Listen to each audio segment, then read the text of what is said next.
내가 이제 세 번째 너희에게 가리니 두세 증인의 입으로 말마다 확정하리라. 내가 이미 말하였거니와 지금 떠나 있으나 두 번째 대면하였을 때와 같이 전에 죄지은 자들과 그 남은 모든 사람에게 미리 말하노니 내가 다시 가면 용서하지 아니하리라. 이는 그리스도께서 내 안에서 말씀하시는 증거를 너희가 구함이니 그는 너희에게 대하여 약하지 않고 도리어 너희 안에서 강하시니라. 그리스도께서 약하심으로 십자가에 못 박히셨으나 하나님의 능력으로 살아 계시니 우리도 그 안에서 약하나 너희에게 대하여 하나님의 능력으로 그와 함께 살리라. 너희는 믿음 안에 있는가? 너희 자신을 시험하고 너희 자신을 확증하라.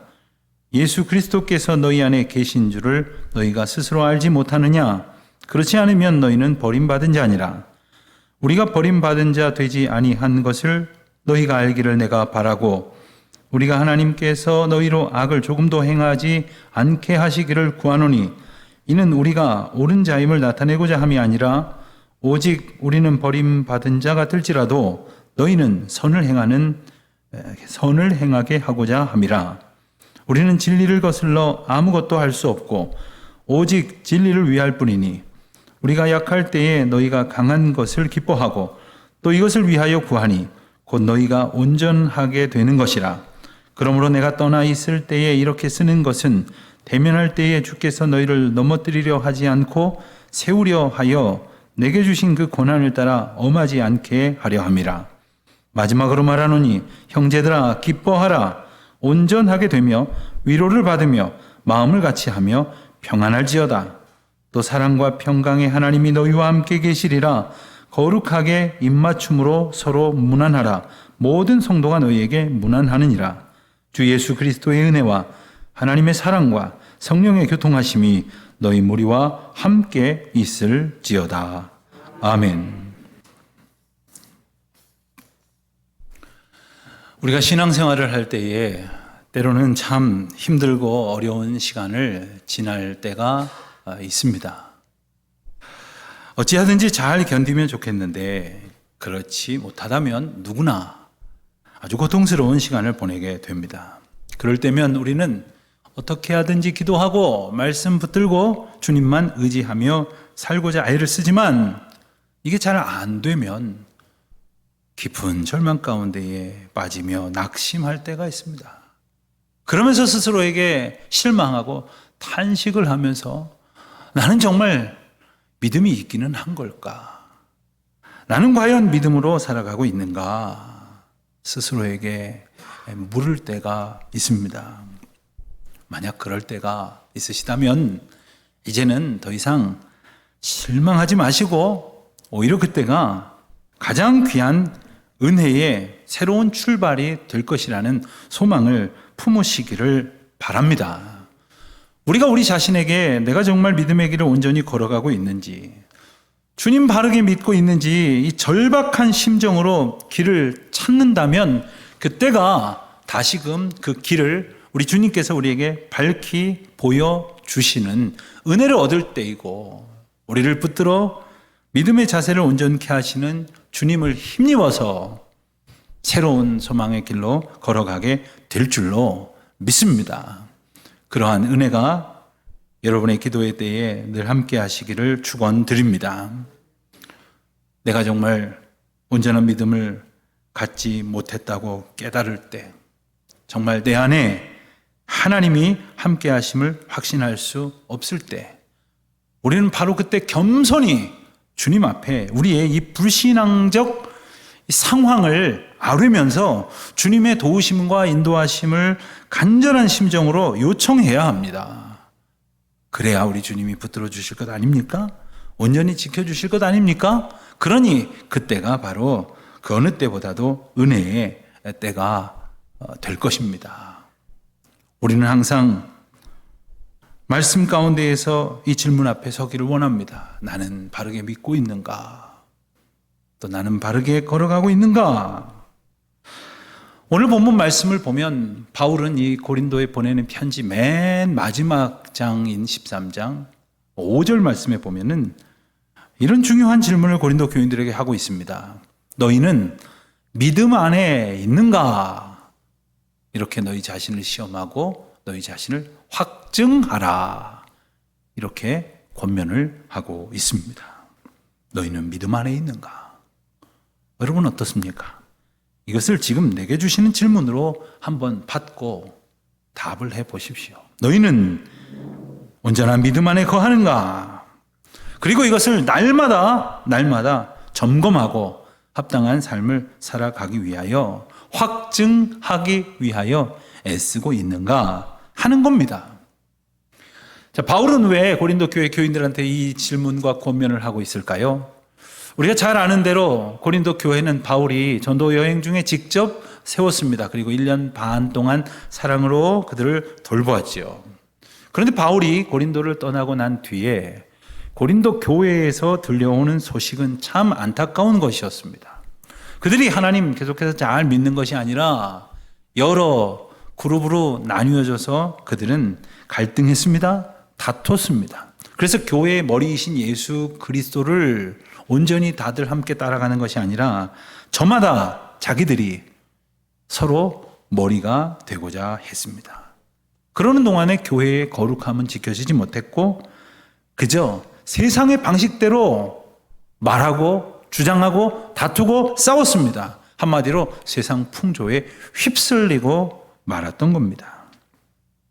온갖 문제가 내 앞에 있음에도 불구하고 그 문제로 인하여 하나님 앞에 긍휼을 구하고 기도하고 그 답을 찾기보다는 회개하지 않은 채 그저 이 신앙적 윤리적 많은 문제들 앞에서 속절없이 길을 잃고 말았습니다.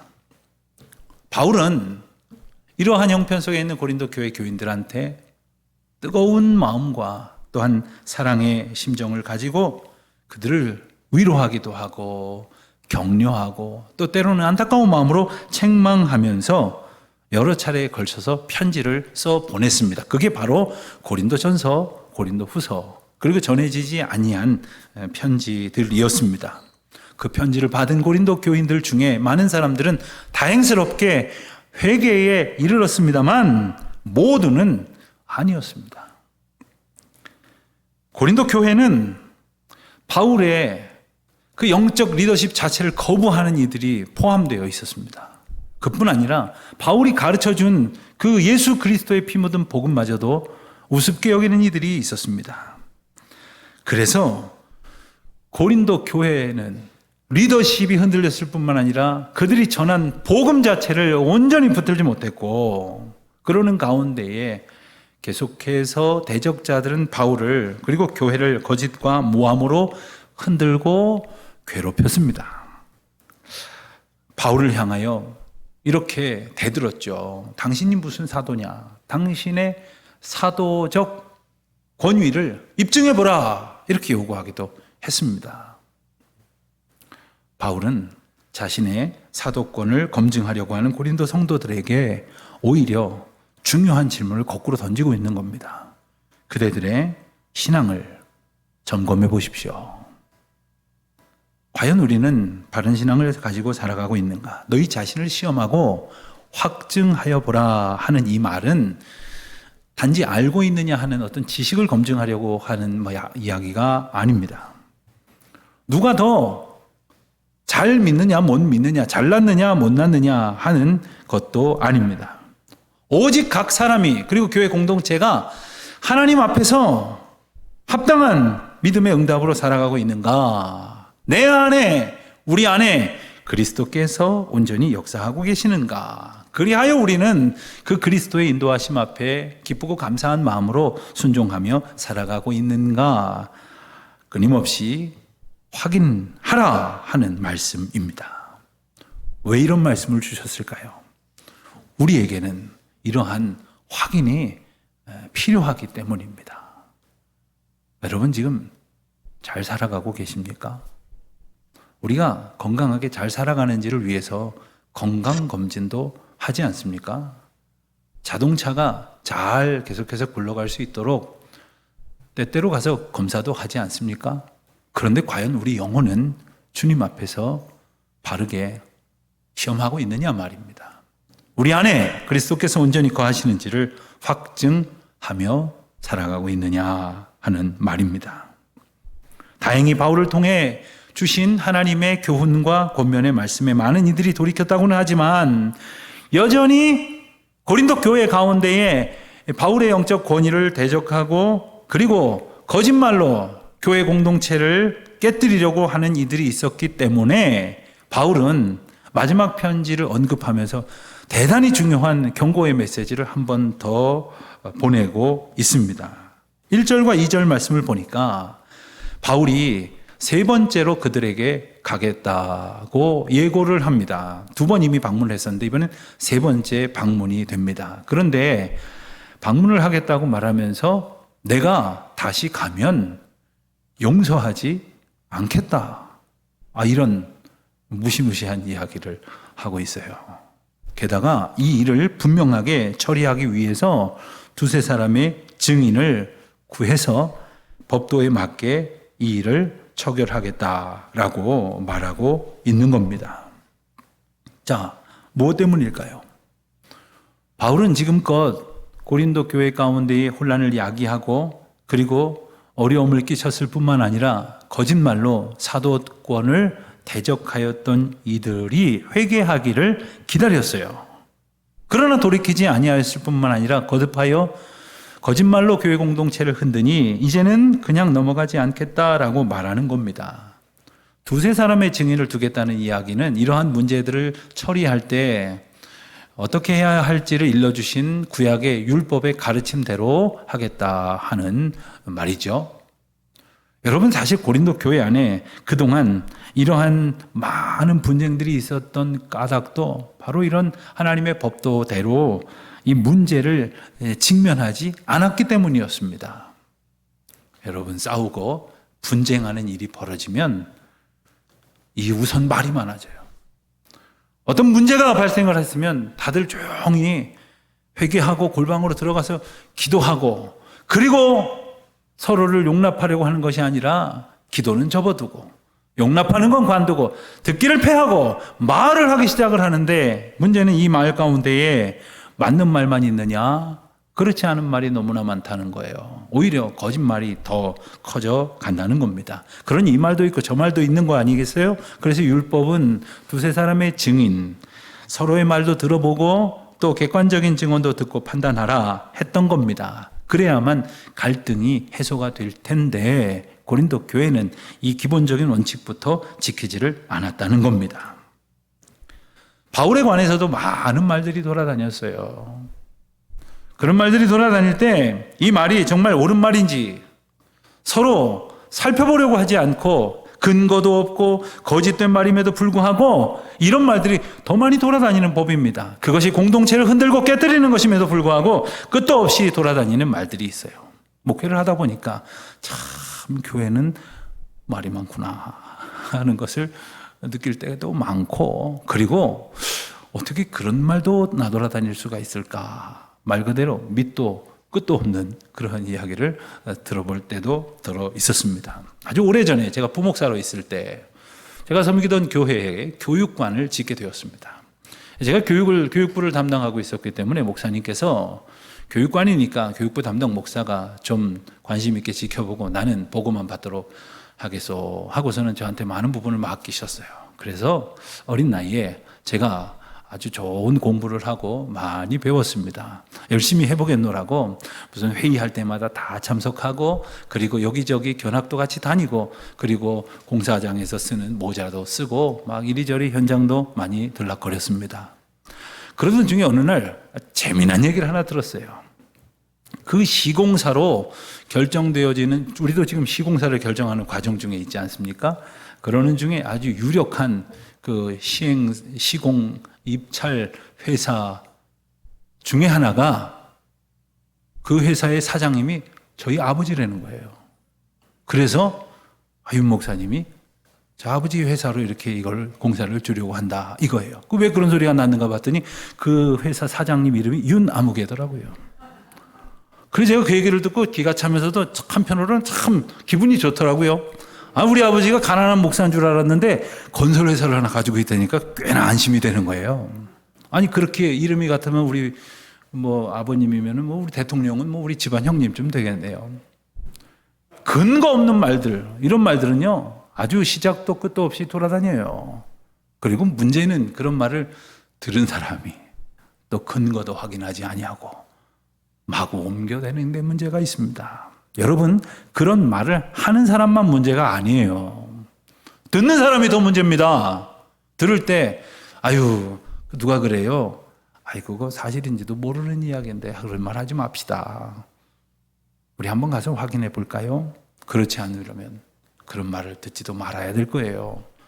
그런 생각이 없으면 나도 모르게 옮기고, 아, 누가 그러던데? 그러면서 그 말이 얼마나 진실로부터 멀어져 가고 있는지, 혹은 공동체를 흔들고 있는지 알 수 없는 잘못을 저지르게 된다 하는 겁니다. 그래서 바울은 아직도 이러한 잘못에서 회개하지 않고 있는 이들에게 내가 이번에 가면 가만두지 않겠다라고 엄하게 경고를 하고 있는 겁니다. 왜 이렇게 말을 하고 있느냐 하면 사실 바울이 그동안 꽤나 오래도록 참고 기다렸기 때문입니다. 그들이 회개에 이르도록 또 권면하고 또 참고 또 그들에게 경고하고 또 기다렸어요. 그렇지만 이제 세 번째로 방문할 일이 목전에 있기 때문에 정말 이제는 돌이키라 하고 강권하는 그런 의미에서 이렇게 말하는 것이지, 사실 엄밀히 말하면 바울의 본심은 10절에 숨겨져 있었습니다. 10절을 보실까요? 10절을 보니까, 그러므로 내가 떠나 있을 때에 이렇게 쓰는 것은 대면할 때에 주께서 너희를 넘어뜨리려 하지 않고 세우려 하여 내게 주신 그 권한을 따라 엄하지 않게 하려 함이라. 자, 이제 말하니까 빨리 돌이키고 그 잘못을 회개하시오. 내가 이제 가서 대면해서 엄하게 하지 않기를 바랍니다. 라는 말이에요. 사랑하는 성도 여러분, 만일 우리가 하나님 앞에 이런저런 잘못과 죄를 저지를 때마다 주님께서 그때마다 즉시로 심판하신다면 아마 우리 중에 멀쩡하게 예배당에 걸어 나올 사람 하나도 없을 겁니다. 아마 살아남지를 못할 거예요.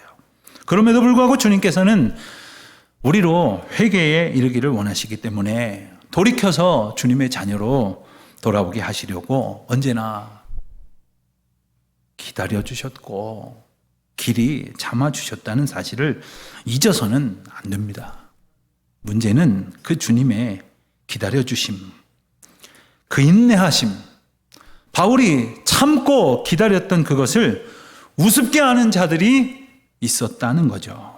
그래서 바울은 단호하게 이렇게 말하고 있는 겁니다. 문제는 그들이 바울만 우습게 알고 있었던 것이 아니에요. 심지어 어떤 사람은 바울이 증거하고 있는 예수 그리스도의 피 묻은 복음마저도 폄하하였고 예수 그리스도마저도 무기력하게 십자가에서 패배했다라고 말하는 이들도 있었다는 겁니다. 그래서 바울은 말합니다. 3절에 보면 그리스도께서는 결코 약하지 않고 도리어 너희 안에서 강하시니라.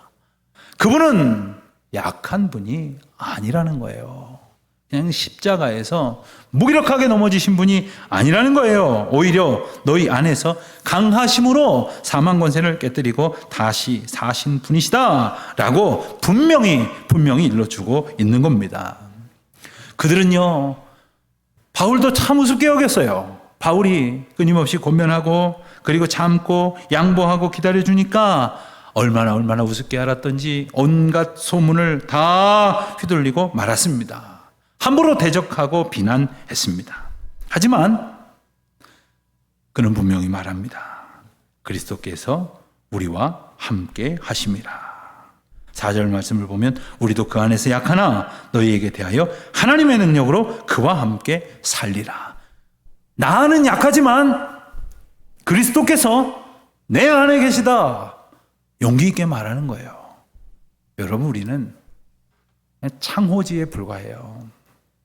새벽기도 때 창호지 얘기 몇 번 말씀을 드렸는데 창호지 어떻습니까? 그냥 침 발라도 손으로 꾹 누르면 뚫어지는 것이지만 그 창호지가 문에 그대로 붙어 있으면, 창살 사이에 있으면 그냥 속절없이 뚫어지지만 문에 붙어 있으면, 문에 발라져 있으면 결코 뚫어지지 않습니다.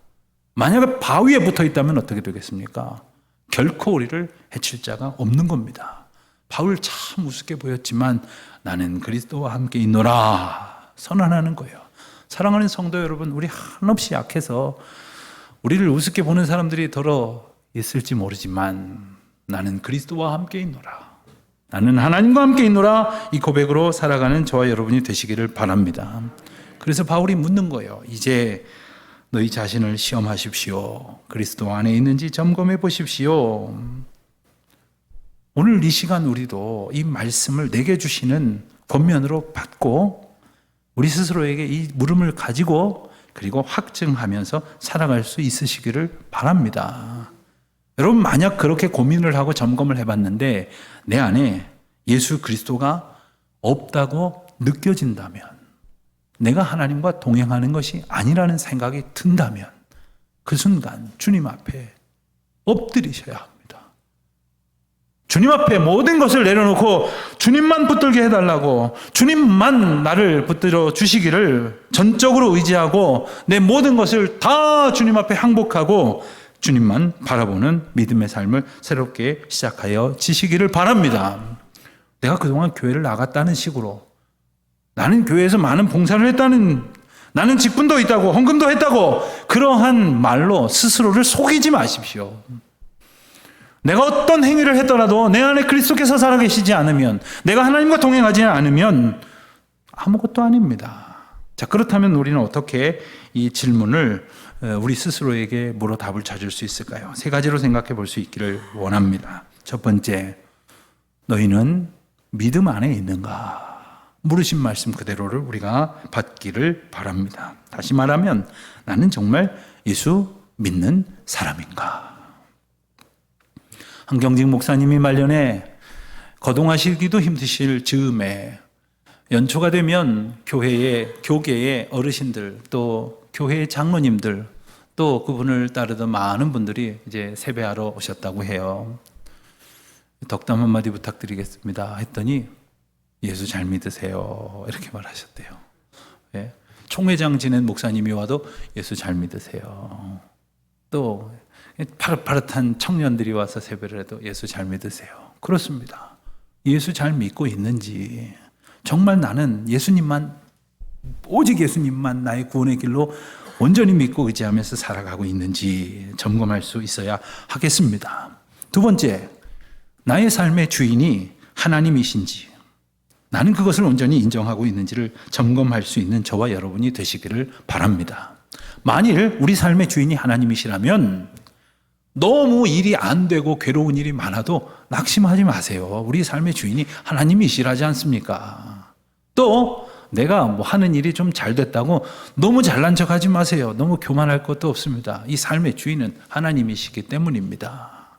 우리 삶의 주인이 하나님이신 것을 점검할 수 있는 더 결정적인 포인트가 있습니다. 나의 삶의 모든 일들을 누가 결정하느냐 하는 거예요. 그가 주인입니다. 그가 권력자입니다. 우리 삶의 모든 것을 내가 결정하려고 드니까, 내가 내 삶의 주인 노릇을 하려니까 힘든 거예요. 그러나 주님이 우리의 삶의 주인이 되어지시기를 기도하는 여러분이 되시기를 바랍니다.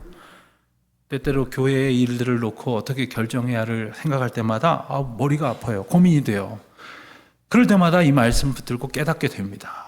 제가 결정하려고 하니까 머리가 아프죠. 감당이 안 되죠. 능력이 없는데 그걸 감당하려니 얼마나 힘듭니까? 우리 주님이 우리 교회의 모든 일들을 결정해 주시는 그와 같은 은혜를 함께 누리는 저와 여러분이 되시기를 바랍니다. 이것을 점검해야겠고요. 세 번째입니다. 나의 삶은 그렇다면 하나님 앞에 합당한가 하는 겁니다. 여러분, 옆에 사람은 모르지만 자기 자신은 분명히 알아요. 내가 지금 하는 행동이 하나님 앞에 합당한가, 그렇지 않은가? 내가 살아온 지난 한 주간의 시간이 하나님 앞에 합당했는가, 그렇지 않은가? 자기는 압니다. 그것으로 점검하십시오. 그래서 끊임없이 합당하지 않은 것들을 떨어내고 합당한 삶으로 오직 살아가기 위하여 힘쓸 때 주님은 우리를 도우실 것이고, 하나님 앞에 진실하게 질문하는 우리 앞에 하나님은 은혜의 긍휼을 베풀어 주실 것입니다. 이제 바울은 정말로 마지막 말을 해 가려고 합니다. 참으로 중요한 게 무엇일까? 7절과 8절 말씀에서 두 가지 원리를 강조합니다. 간단하게 말하면 선과 진리입니다. 7절은 선에 대해서 이야기를 하고 있고 8절은 진리에 대해서 이야기를 합니다. 악을 버리고 선을 행하라. 이 말이 7절 말씀인데요. 자, 그렇다면 악은 뭐고 선은 뭡니까? 사람들은 흔히 생각하기를 나한테 잘해주는 사람은 착한 사람, 나한테 섭섭하게 하는 사람은 나쁜 사람, 보통 이렇게 말하더구만요. 이게 자기 기준이 되어버렸어요. 도움이 되는 사람은 선한 사람, 도움이 안 되는 사람은 악한 사람. 선이 무엇입니까? 악이 무엇입니까? 악은 하나님 곁을 떠난 것이 악입니다. 간단합니다. 분명합니다. 선은 뭡니까? 선한 목자이신 예수 그리스도께서 행하시는 모든 일이 선입니다. 그러므로 우리는 선하지 않지만 그리스도와 함께 행하면 선한 삶을 살 수 있게 될 것입니다. 선한 삶을 택하라. 그것을 구하라 하는 것이고요. 그리고 8절의 말씀 보면 진리를 대적해서는 아무것도 할 수 없다. 무엇을 노력하십니까? 도대체 뭘 이루기를 힘쓰십니까? 진리를 떠나서는 아무것도 할 수 없어요. 진리이신 예수 그리스도를 떠나서는 아무것도 할 수 없다는 거예요. 그러니 예수 그리스도를 떠나서 애쓰고 수고하는 모든 것들이 얼마나 헛된 것인지를 깨달아 주 안에서 이 큰 은혜를 누리는 저와 여러분이 되시기를 바랍니다. 정말로 바울은 안타까운 마음이었는지 하고 싶은 마음은 너무나 많은지 이제 그 말을 집약적으로 모아서 11절에서 무려 5가지의 중요한 권면을 합니다. 아마 하나를 가지고 한 장을 써도 부족할 만큼 귀한 말씀인데 집약적으로 하고 있는 이 5가지 권면을 여러분들도 놓치지 마시기를 바랍니다. 첫 번째, 기뻐하라. 두 번째는 온전하게 되라. 세 번째는 위로를 받으라. 네 번째는 마음을 같이 하라. 그리고 평안할지어다. 그리하면 주님이 너희와 함께 하시리라 하는 거예요. 이 참 중요한 말씀이니까 간단하게 살펴보자면 기뻐하라 했습니다. 기뻐하라. 여러분, 기쁨은 나한테 이렇게 오는 거라고 생각을 하잖아요. 기쁠 일이 있어야 기쁠 거라고 생각을 하잖아요. 근데 기뻐하라고 말씀을 하세요. 그 이야기는 이 기쁨을 위해서 우리가 할 수 있는 길을 주셨다는 거예요. 뭡니까? 우리가 아까 찬송 부르지 않았습니까? 우리가 앞서 찬송 부르면서 뭐라고 노래했어요? 나 주 안에 늘 기쁘다. 나 주 안에 늘 기쁘다 하지 않았습니까? 주님 안에 있을 때 참된 기쁨이 있다는 것을 늘 기억하면서 주님 안으로 언제나 주님 안으로 들어가서 살기를 힘쓸 때 우리는 기뻐하라 하시는 명령에 합당한 삶을 살게 될 것입니다.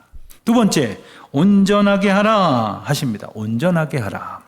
온전하라는 말은 본래성을 회복하라는 말입니다.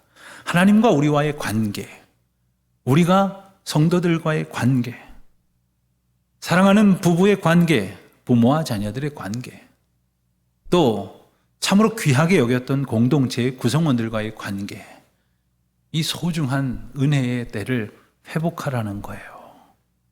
처음에는 괜찮았잖아요.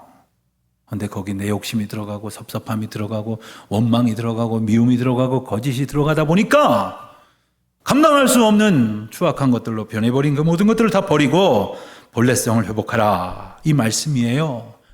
깨진 상태를 아무렇지도 않은 것처럼 여겨서는 안 됩니다. 주님께서 회복시켜 주시기를 간절한 마음으로 구하고 온전케 하여 주시옵소서 기도해야 할 것이겠지요. 세 번째는 위로하라고 말씀을 하세요. 위로하라. 여러분, 목회하다 보니까 모든 사람들은 위로를 받고 싶어 해요. 그리고 위로를 받을 때 다 기뻐해요.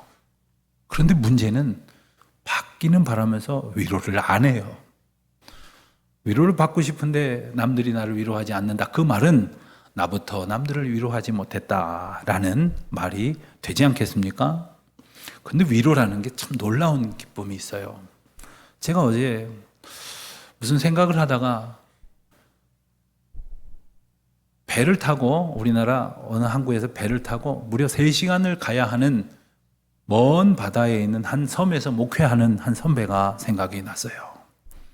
1년 내내 그 섬 안에 있는 사람 말고는 아무도 만날 수가 없는 그런 외로운 삶을 이제 사시는 분이에요. 관광지도 아니다 보니까 못 사람도 오지 않아요. 그 섬에 있는 목사님이 갑자기 생각이 나서 전화를 했어요. 제 딴에는 얼마나 외로울까. 좀 이 말씀을 준비하다가 말고 위로해야 되겠다 하는 생각이 들어서 전화를 했거든요. 전화를 했더니 받자마자 그래요. 예배당 건축한다면서 얼마나 힘들어. 코로나로 교인들 많이 떠났을 텐데 얼마나 힘들어. 다들 돌아왔나? 젊은이들 요즘 목회하기 힘들다던데 얼마나 힘들어. 아들이 고3이라더니 얼마나 힘들어.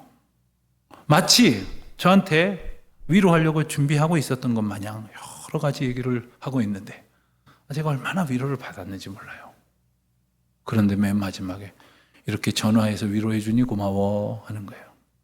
사랑하는 성도 여러분, 위로하는 것이 위로받는 것이고 또 위로를 받다 보니까 위로가 되고 위로가 넘치는 가운데 우리는 위로의 은혜를 누리게 될 것입니다.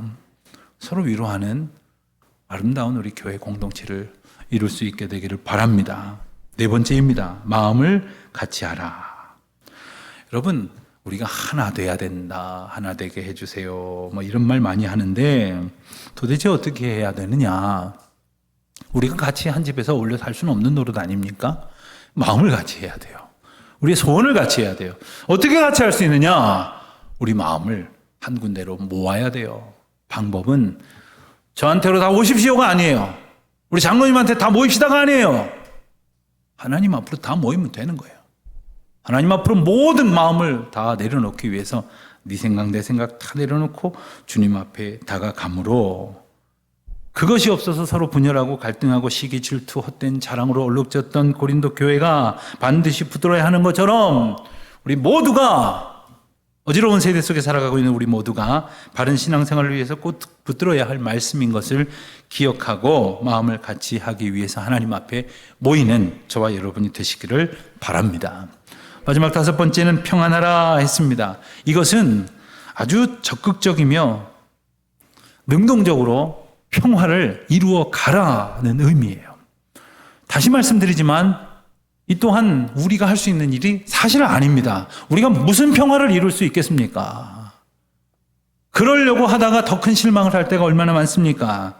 평화를 깨뜨리는 다툼과 갈등의 주인공이 될 때가 얼마나 많습니까? 평화의 도구이신 주님의 사람으로 살아갈 때, 하나님의 샬롬을 우리가 소원하며 살아갈 때 이 평안을 누리게 될 것입니다. 자, 그러면 어떻게 되느냐? 사랑과 평화의 하나님이 너희와 함께 하시리라. 우리 주님이 저와 여러분과 또 고린도 교회와 함께 하셨던 것처럼 우리 영화교회와 한국의 모든 교회와 함께 하시겠다고 약속하십니다.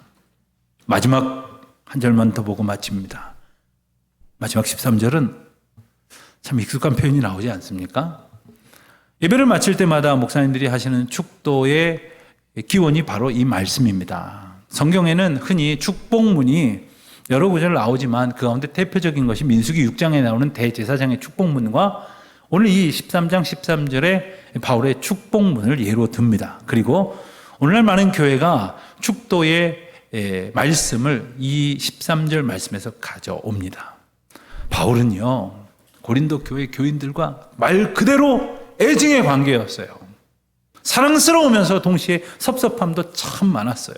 책망하기도 하고 권면하기도 하고 위로하기도 하고 중보하기도 했지만 결론은 하나님의 복이 그대들에게 임하기를 원합니다. 사랑하는 성도 여러분, 우리가 어떻게 공동체로 이루며 살아갈지라도 맨 마지막에는 하나님, 저분에게 하나님 복 주세요. 하나님, 저 어르신들에게 하나님의 복을 주세요. 우리 젊은이들에게 하나님의 복을 주세요. 우리에게 하나님의 긍휼을 베풀어 주시옵소서. 오직 하나님의 은혜와 사랑과 성령께서 함께 하시는 교통이 저와 여러분 가운데, 우리 공동체 가운데, 여러분의 가정 가운데 늘 함께 하시기를 구하며 바라는 가운데 얻게 되시기를 주의 이름으로 축원드립니다.